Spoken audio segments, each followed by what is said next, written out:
Kuya, nakaduruan yun eh. No? Eh mga kayeye boy. Ayan, nagkakatay si kuya ng dito. Ayan. Oh. Ayan Ayan, mga diba? katay ni kuya. Ayan ang kuya ko. Ayan. Yun. Laki tong Yan hito. po yung nahuli. Ay, nakapalang to. Nakapala mo ba yung mga tao? Ganda. Nakapa daw ito mga kayeye boy. Nakapa. Nahuli lang to sa ano. Maamo itong mga hito ito mga kayeye boy. Ayan o. Diba, nakakapalang yan. Lalaki yan o. Nice! Hindi. Baluto gagawin dyan. Ayan. Ideal ito mga kayeye boy. Ang dami ito mga ano to. Mga 3 kilo ito mga kayeye boy. Nakakulit. Mahigit pa. Sige, tumulundag pa. Parang ayaw yatang magpakatay. Ito yung mga kayaya boy. Ito yung kapatid ko. Ito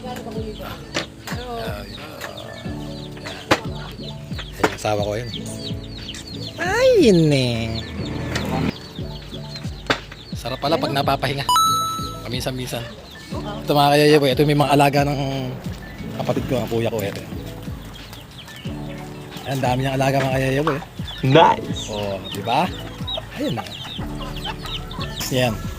Yun ang business niya. Pagka yung mayroong magpapakatay o bibili sa kanya, gusto pwedeng papakatay mo sa kanya, siyempre may dagdag na siyempre yung bayad yun.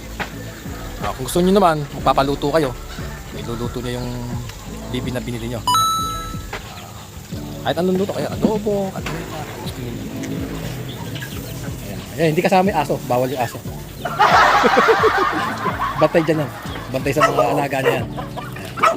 Diba? Okay, alright mga ka-Yeye Boy. Yeye Boy, dito tayo sa Cabanatuan City. Alright.